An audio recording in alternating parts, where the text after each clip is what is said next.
Sa kanyang pahayag sa Kongreso noong Sabado, inihayag ni Prime Minister Fumio Kishida na magbibigay ang pamahalaan ng Japan ng 5 barko upang palakasin ang kakayahan sa seguridad sa karagatan ng Philippine Coast Guard, PCG. Ang mga barkong ito ay magiging 97-meter-long multi-role response vessels, MRRVs, at pupundohan sa pamamagitan ng Official Development Assistance, ODA, mula sa Japan. Ang karagdagang suportang ito ay nagpapalakas sa pangako ng Hapon na magbigay ng kabuuang dual-fan barko. Sa Pilipinas, kasama na rito ang 1044 metro na MRRVs at 2 97 metro na MRRVs.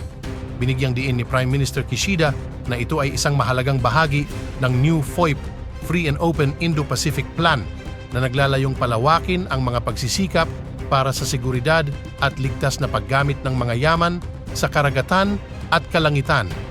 Ayon kay Arman Balilo, tagapagsalita ng PCG, malaki ang tulong ng mga barko mula sa Japan sa pagsusustento ng kanilang mandato.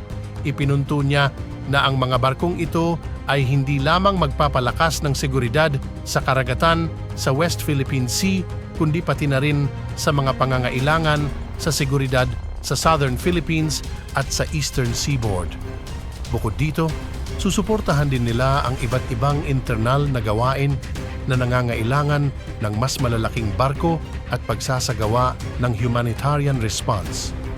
Binigyang diin ni Balilo na ang mga barkong ito ay magpapalakas ng mga patrulyang operasyon at magpapabuti sa mobilidad sa buong Pilipinas na magreresulta sa mas epektibong pagpapakalat ng kanilang mga puwersa.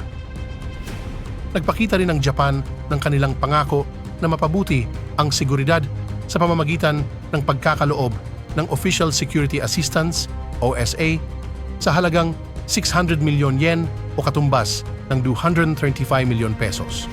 Ang tulong na pinansyal na ito ay magbibigay daan sa kagawaran ng National Defense na mag-acquire ng mga coastal radars para mapalakas ang kamalayan ng militar sa karagatan at kakayahan sa seguridad. Sa ibang pangyayari, nagpakita rin ng suporta ang India sa PCG sa pamamagitan ng pag-aalok ng Pito-7 na helicopters. Ang mga helicopters na ito ay maglalaro ng mahalagang bahagi sa mga pagsusulong ng rescue at humanitarian efforts sa mga pagkakataon ng sakuna na nagpapalakas palalo sa kakayahan ng Pilipinas na tugunan ang iba't ibang uri ng emergency. Maraming salamat sa inyong panunood. Kung nagustuhan nyo ang aking video, pakiclick ang like and share button at kung hindi ka pa nakasubscribe, ay i-click mo na rin ang subscribe button at ang ating notification bell para lagi kang updated sa aking mga upload.